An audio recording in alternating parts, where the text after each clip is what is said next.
അരിപാത്രത്തിനകത്ത് പൈസ വെക്കാൻ പോയ ശാലിനിയുടെ പിറകെ ഓടുകയാണ് ശാരദാമ്മ. അതിനുശേഷം ശാരദാമ്മ പറയുകയാണ്, ശാലിനി നിക്കവിടെ. ഇങ്ങോട്ട് വരാൻ പറയുമ്പോൾ ശാലിനി ചോദിക്കുകയാണ്, എന്താ അമ്മേ, നീ എന്താ ചെയ്യാൻ പോകുന്നത്? പണം അരിപാത്രത്തിൽ ഇട്ട് വയ്ക്കാൻ പോകുന്നു. അതിന് പണം അരിപാത്രത്തിലാണോ ഇട്ട് വയ്ക്കുന്നത്? സാധാരണ അമ്മ അങ്ങനെ ചെയ്യാറുണ്ടല്ലോ. കുറച്ച് കൂടുതൽ കാശാകുമ്പോൾ സൗകര്യം പോലെ അൽമാരിയിലേക്ക് മാറ്റുകയും ചെയ്യും. ശാരദാമ്മ ദേഷ്യപ്പെട്ട് ചോദിക്കുകയാണ്, അതിന് നിനക്കെന്താ ഇത്ര തിരക്ക് കാശ് വെച്ചിട്ട് പോകാനായിട്ട്? എനിക്കൊന്ന് കുളിക്കണം അമ്മേ, പണിയെടുത്ത് നടുവൊടിഞ്ഞു. എങ്കിൽ ആ പണം ദൈവത്തിന്റെ പടത്തിന് മുൻപിൽ വച്ചേക്ക്. ലക്ഷ്മിയുടെ അനുഗ്രഹം അരിപാത്രത്തിലിട്ട് മൂടുകയല്ല, ദൈവത്തിന് മുമ്പിൽ പ്രകാശിപ്പിക്കുകയാണ് വേണ്ടത്. മനസ്സിലായോ എന്ന് ചോദിക്കുമ്പോൾ ശാലിനി ചോദിക്കുകയാണ്, ഇതെന്താ ഇപ്പോൾ പുതിയ ചിട്ടയൊക്കെ? പഴയത് കൊണ്ടൊന്നും നന്നായില്ല, പുതിയത് കൊണ്ട് എന്തെങ്കിലും രക്ഷയുണ്ടോ എന്ന് നോക്കാമല്ലോ. അന്നേരം ശാലിനി പറയാണ്, ശരി ശരി, ഞാൻ അവിടെ ഒന്നും നോക്കാനും പിടിക്കാനും ഒന്നും പോകുന്നില്ല. അത് പോരെന്ന് പറഞ്ഞിട്ട് അവിടെ നിന്നും പോവുകയാണ് ശാലിനി. ശാലിനിയോട് ശാരിക ചോദിക്കുകയാണ്, എന്തു പറ്റിയേടി? ഒന്നും പറ്റാതിരുന്നത് ഭാഗ്യം. നമ്മുടെ വീട്ടിലേക്കുള്ള അനുഗ്രഹം മുഴുവൻ ലക്ഷ്മി ദേവി ഇപ്പോൾ കംപ്ലീറ്റ് ആയിട്ട് സ്റ്റോപ്പ് ചെയ്തേനെ. അമ്മ തക്ക സമയത്ത് ഇടപെട്ടത് കൊണ്ട് രക്ഷപ്പെട്ടു. ദൈവങ്ങളുടെ പടത്തിന് മുന്നിൽ എത്തിയ ശേഷം ശാലിനി പറയുകയാണ്, പണം അരിപാത്രത്തിൽ ഇട്ട് വെച്ച വലിയ കുഴപ്പമാണത്രേ. ലക്ഷ്മി ദേവിയുടെ അനുഗ്രഹമായതുകൊണ്ട് പണം കിട്ടിയാൽ ദാ ഇങ്ങനെ പണം ദൈവങ്ങളുടെ മുന്നിൽ വെച്ച് നന്ദി പറയണം, ശംഭോ മഹാദേവ എന്ന് പറഞ്ഞ് പണം അവിടെ വെക്കുകയാണ് ശാലിനി. അന്നേരം ഇതൊക്കെ ശ്രദ്ധിച്ചു നിൽക്കുന്ന ശാരിക അരി എടുക്കാൻ നേരം ശാരദാമ്മ വഴക്ക് പറഞ്ഞ കാര്യങ്ങളൊക്കെ ആലോചിക്കുകയാണ്. ശാരിക കരുതുകയാണ്, അമ്മ എന്തോ ഒളിപ്പിക്കുന്നുണ്ടല്ലോ. ശാരദാമ്മയോട് ചോദിക്കുകയാണ്, എന്തു പറ്റി അമ്മേ? അമ്മ എന്തിനാ ശാലിനിയോട് രൂപ അരിപാത്രത്തിൽ വെക്കണ്ടെന്ന് പറഞ്ഞത്? പറഞ്ഞാൽ പറഞ്ഞതുപോലെ ചെയ്താൽ മതി, അമ്മയെ ചോദ്യം ചെയ്യാൻ ആരും വരേണ്ട.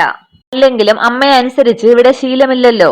അത് കേട്ട് ശാലിനി വിചാരിക്കുകയാണ്, ലക്ഷണം കണ്ടിട്ട് അമ്മയ്ക്ക് ഏതോ ഒരു പിരി ലൂസായിരിക്കുകയാണല്ലോ. വീണ്ടും അടുക്കളയിലേക്ക് പോകുന്ന ശാലിനിയെ ഡി ശാലിനി എന്ന് വിളിക്കുകയാണ് ശാരദാമ്മ. നീ എവിടേക്കായി പോണത്? ഞാൻ എവിടേക്ക് പോകാൻ, എനിക്ക് കുളിക്കണമെന്ന് പറഞ്ഞില്ലേ. തലയിൽ തേക്കാൻ എണ്ണ എടുക്കാൻ പോവുകയാണ് ഞാൻ. എന്തൊരു കഷ്ടമായതെന്നും പറഞ്ഞ അടുക്കളയിലേക്ക് പോവുകയാണ് ശാലിനി. നേരം മൊബൈൽ കണ്ടുകൊണ്ടിരിക്കുന്ന ശ്യാമ പറയുകയാണ്, നോക്കിക്കോ നോക്കിക്കോ, ഇതിങ്ങനെ വിട്ടാൽ ഇപ്പോൾ തന്നെ പിടിവീഴും. അടുക്കളയിലെത്തിയ ശാലിനി അരിപാത്രത്തിലൊക്കെ ഒന്ന് നോക്കിയ ശേഷം അമ്മയെന്ന് ഉറക്കെ വിളിക്കുകയാണ്. നേരം ശ്യാമ പറയുകയാണ്, അടിപൊളി, പിടിച്ചു പിടിച്ചു.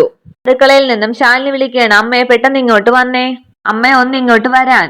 ശാരദാമ്മ എന്താടി എന്ന് ചോദിക്കുമ്പോൾ ശാലിനി പറയുകയാണ്, അമ്മയോട് ഞാനൊരു 100 വട്ടം പറഞ്ഞിട്ടില്ലേ എണ്ണക്കുപ്പി ഇങ്ങനെ അലക്ഷ്യമായിട്ട് ഇടരുതെന്ന്. അന്നേരം അവിടെ ചരിഞ്ഞു കിടക്കുകയാണ് എണ്ണക്കുപ്പി. ശാലിനി പറയുകയാണ്, താഴെ എങ്ങാനും എണ്ണയാൽ അമ്മ തന്നെയാണ് വഴുതി വീഴുക, പിന്നെ ജോലി ഞങ്ങൾക്കാണ്. താഴെ കിടന്ന എണ്ണക്കുപ്പി എടുത്ത് ശാലിനിയുടെ കയ്യിൽ കൊടുത്ത ശേഷം ശാരദാമ്മ പറയുകയാണ്, ഒരു കയ്യബദ്ധം പറ്റിപ്പോയി, ഇനി തല തണുക്കെ എണ്ണ തേച്ച് കുളിച്ച് നീ വാ, ഇനി ഞാൻ ശ്രദ്ധിച്ചോളാം. പിന്നീട് ശാരദാമ്മ അരിപാത്രം തുറന്ന് അതൊക്കെ ഉണ്ടോ എന്ന് നോക്കുകയാണ്. അന്നേരം അവിടെ വരികയാണ് ശാരിക. തിരിഞ്ഞു നോക്കുന്ന ശാരദാമ്മ ശാരികയെ കാണുകയാണ്. ശാരദാമ്മ ചോദിക്കുകയാണ്, ഇനി നിനക്കെന്താ? അരിപാത്രത്തിലേക്ക് ഒന്ന് നോക്കിയ ശേഷം ശാരിക ഒന്നുമില്ലാന്ന് പറഞ്ഞിട്ട് പോവുകയാണ്. ശാരദാമ്മ പറയുകയാണ്, ഈ മുതൽ കൊണ്ട് ഇവിടത്തെ മനസമാധാനം നഷ്ടപ്പെട്ടല്ലോ എന്റെ ദേവി. പിന്നീട് കാണിക്കുന്നത് ഫോൺ ചെയ്യുന്ന സത്യഭാമയാണ്. സത്യഭാമ പറയുകയാണ്, മനസ്സിലായ മിനിസ്റ്റർ, പാർട്ടി അറിഞ്ഞിട്ടല്ല ഈ വരവെന്ന് എനിക്കറിയാം. എന്തായാലും മിനിസ്റ്റർ നോ പറഞ്ഞല്ലോ, അത് തന്നെ വലിയ കാര്യം. അന്നേരം രാഘവൻ നായരെ അങ്ങോട്ടത്തേക്ക് എത്തിക്കുകയാണ് രമണൻ പിള്ള. അന്നേരം സത്യഭാമ ഫോൺ വെക്കുകയാണ്. സത്യഭാമ പറയുകയാണ്, അതെ, ആ മദ്യ കമ്പനി തുടങ്ങാൻ വന്നവരോട് വന്ന വഴി ഓടിക്കോളാൻ മിനിസ്റ്റർ പറഞ്ഞു. ഇനി ആ ശല്യങ്ങൾ ഉണ്ടാകില്ല. ആന്റപ്പൻ വിചാരിച്ചത് നമ്മുടെ ഏരിയയിൽ കയറി നമ്മളെ അങ്ങ് വിഴുങ്ങാമെന്നാണ്. രമണൻ പിള്ള പറയുകയാണ്, സത്യം, ഇതോടെ അവന്മാരുടെ കൊമ്പൊടിഞ്ഞു. അല്ലെങ്കിൽ തന്നെ മുൻപും ഈ നാട്ടിലെ കാര്യങ്ങളൊക്കെ സത്യാമ്മയല്ലേ തീരുമാനിച്ചിരുന്നത്. ഇതിനപ്പുറം ഇനി ഏതാ ഒരു മന്ത്രിയും കോടതിയും ഒക്കെ? രാഘവൻ നായർ ചോദിക്കുകയാണ്, സർലയുടെ വീട്ടിൽ പോയിട്ട്? സത്യഭാമ പറയാണ്, ആ അത് മുഴുവൻ ഞാൻ പറഞ്ഞില്ലല്ലോ. ലഞ്ച് കഴിക്കാതെ ഇറങ്ങിയതിന് സുസ്മിതയ്ക്ക് വലിയ സങ്കടമായി. രാത്രി വിളിച്ചിട്ട് ഒരുപാട് വിഷമം പറഞ്ഞു. ഒരു പാവം കുട്ടിയാണ് അവള്, ശുദ്ധ മനസ്സ്. ശരിക്ക് പറഞ്ഞാൽ എനിക്ക് ഉറപ്പായി കല്യാണം കഴിഞ്ഞാൽ അവള് എന്നെക്കാളും നന്നായി വിഷ്ണുവിനെ നോക്കിക്കോളും എന്ന്. രാഘവൻ നായർ പറയുകയാണ്, എന്നാ പിന്നെ അതങ്ങ് നടത്തണം, ഇനി എന്തിനാണ് വെച്ച് താമസിപ്പിക്കുന്നത്? രാഘവൻ നായർക്ക് ഭക്ഷണം കൊടുത്തുകൊണ്ട് സത്യഭാമ പറയുകയാണ്, വേഗം നടത്തണമെന്ന് തന്നെയാണ് എനിക്കും. ഒരു കല്യാണം എന്നൊക്കെ പറയുമ്പോൾ ചില ഒരുക്കങ്ങളൊക്കെ ഇല്ലേ രാഘവേട്ട? രമണൻ പിള്ള പറയുകയാണ്, എന്നാലും സത്യഭാമയെ ശുഭകാര്യങ്ങളൊക്കെ നമ്മൾ നടത്തുന്നതല്ലല്ലോ, അതൊക്കെ അങ്ങ് നടക്കുന്നതല്ലേ. വിഷ്ണുവിന്റെ ജാതകം ഗണിച്ചിട്ട് ജ്യോത്സ്യൻ എന്താണ് പറഞ്ഞത്? മേടം മുതലുള്ള 3 മാസങ്ങളാണ് വിഷ്ണുവിന് ഭാഗ്യം കൊണ്ട് വരിക എന്നാണ്. അങ്ങനെ നോക്കിയാൽ മംഗല്യമൊന്നും വെച്ച് താമസിപ്പിക്കാതിരിക്കുന്നതാണ് നല്ലത്. കീടകം എത്തുന്നതിന് മുമ്പേ വെച്ച് വേണം താനും. അന്നേരം സത്യഭാമ ചോദിക്കുകയാണ്, അപ്പോഴേക്കും 2-3 മാസത്തിനുള്ളിലോ? രാഘവൻ നായർ ചോദിക്കുകയാണ്, നല്ല കാര്യങ്ങൾ നമ്മൾ എന്തിനാ ഭാമയെ വെച്ച് താമസിപ്പിക്കുന്നത്? ആ അതും ഒരു ശരിയാണ്. അതൊക്കെ കേട്ടുകൊണ്ട് വിഷ്ണു താഴേക്ക് ഇറങ്ങി വരികയാണ്. സത്യഭാമ പറയുകയാണ്, അവളും കൂടി ഈ വീട്ടിലേക്ക് വന്നാൽ എനിക്ക് കുറച്ച് സഹായമായിരിക്കും. പിന്നെ വീട്ടുകാര്യങ്ങളൊക്കെ അവള് നോക്കുമല്ലോ. എനിക്ക് കുറച്ച് വിശ്രമിക്കുകയും ചെയ്യാം. അതിനുശേഷം വേണം നമുക്കൊരു തീർത്ഥയാത്ര പ്ലാൻ ചെയ്യാൻ.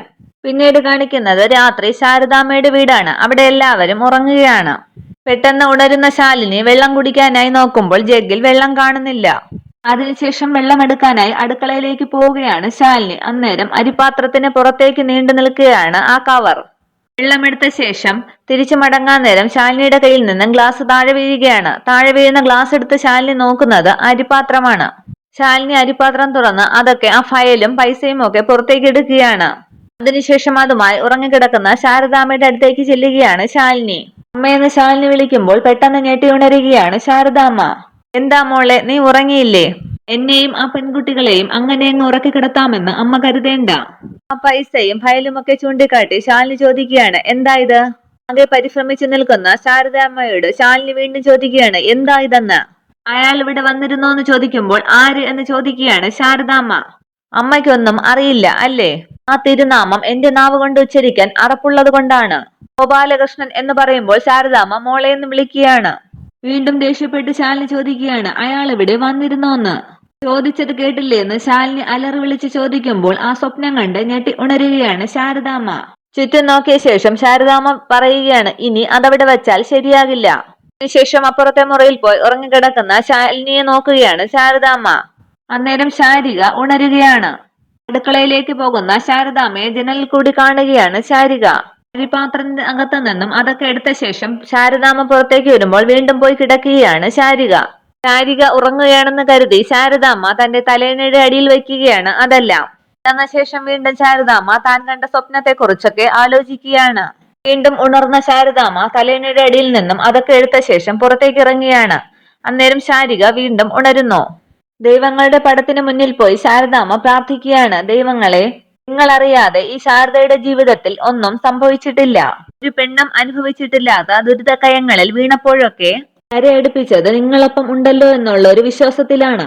ഇപ്പോൾ ഞാൻ എന്റെ ജീവിതത്തിലെ ഏറ്റവും വലിയ പ്രതിസന്ധിയുടെ വിളിമ്പിൽ നിൽക്കുകയാണ്. ചുവടൊന്ന് പിഴച്ചാൽ വീഴുന്നത് എങ്ങോട്ടാണെന്ന് അറിയില്ല. ഒരു വഴി കാണിച്ചു തരണം നിങ്ങൾ. അല്ലെങ്കിൽ ആരോടും പറയാനാകാതെ ഈ രഹസ്യം നെഞ്ചിലടച്ച് ഉരുകി ഉരുകി ഇല്ലാതെയായി പോവും ഈ ശാരദ. പെട്ടെന്ന് പിന്നിൽ വന്നു നിന്ന് ശാരിക ലൈറ്റ് ഓൺ ആക്കുകയാണ്. പരിശ്രമിച്ച് ഞെട്ടിത്തിരിയുകയാണ് ശാരദാമ്മ. എന്താടിയെന്ന് ശാരദാമ്മ ചോദിക്കുമ്പോൾ ശാരിക പറയുകയാണ്, ഇനിയൊന്നും ഒളിച്ചു വയ്ക്കാൻ നോക്കണ്ട. കുറച്ചു നേരമായി അമ്മയുടെ വെപ്രാളം കണ്ടുകൊണ്ടിരിക്കുകയാണ് ഞാൻ. അമ്മ ഇപ്പോൾ ദൈവങ്ങളോട് പറഞ്ഞതും ഞാൻ കേട്ടു, ഉരുകി ഉരുകി ഇല്ലാതായി പോകും എന്നുള്ളത്. കരഞ്ഞുകൊണ്ട് ശാരിക പറയുകയാണ്, എനിക്ക് സങ്കടം പറയാൻ ഒരു ദൈവമേ ഉള്ളൂ, എന്റെ അമ്മ. അമ്മയാണ് എന്റെ കൺകണ്ട ദൈവം. ആ ദൈവം തന്നെ ഉരുകി തീർന്നാൽ എനിക്ക് പിന്നെ ആരാ അമ്മയുള്ളത്? ശാരികയോട് ശാരദാമ്മ പറയുകയാണ്, മോളെ ശബ്ദമുണ്ടാക്കരുത്. അവരാരെങ്കിലും ഉണർന്നാൽ എന്നാൽ പിന്നെ അമ്മ എന്നോടെങ്കിലും പറയേ, അമ്മയുടെ സങ്കടം എന്താണെന്നുള്ളത്. എന്തിനാ അമ്മ ഇങ്ങനെ നീറി നീറി മരിക്കുന്നത്? അതിന്റെ കാരണം എന്താണ്? സന്തോഷം പങ്കുവച്ചാൽ ഇരട്ടിക്കും, സങ്കടം പങ്കുവച്ചാൽ അത് പകുതിയാകും എന്നുള്ളത് പറഞ്ഞു പഠിപ്പിച്ചത് അമ്മ തന്നെയല്ലേ? അമ്മയുടെ സങ്കടം പങ്കുവെക്കാൻ പറ്റാത്ത ഒരാളാണ് ഈ ഞാനെന്ന് തോന്നുന്നുണ്ടോ അമ്മയ്ക്ക്? അമ്മ നെഞ്ചത്ത് കയറ്റി വെച്ചിരിക്കുന്ന ഭാരം എന്തായാലും അതെന്നോട് പറയമ്മേ. ശാരികയെ കൊണ്ട് അധികമൊന്നും ചെയ്യാൻ ആവില്ലായിരിക്കും. പക്ഷെ വീണു പോകുന്ന നേരത്ത് താങ്ങി നിൽക്കാൻ ഒരു ചുമരെങ്കിലും തരാൻ പറ്റും അമ്മയുടെ ഈ മോൾക്ക്. മക്കളോട് പറയാൻ വയ്യാത്തതായി ഈ ശാരദയുടെ ജീവിതത്തിൽ ഒന്നുമില്ല. പക്ഷെ ശാലിനിയോട് എല്ലാ കാര്യവും എനിക്ക് പറയാനാകില്ല. അവൾ എങ്ങനെയാണ് പ്രതികരിക്കുക എന്നെനിക്കറിയില്ല. ശ്യാമയ്ക്കാണെങ്കിൽ എല്ലാം മനസ്സിലാക്കാനുള്ള പ്രായവും ആയിട്ടില്ല.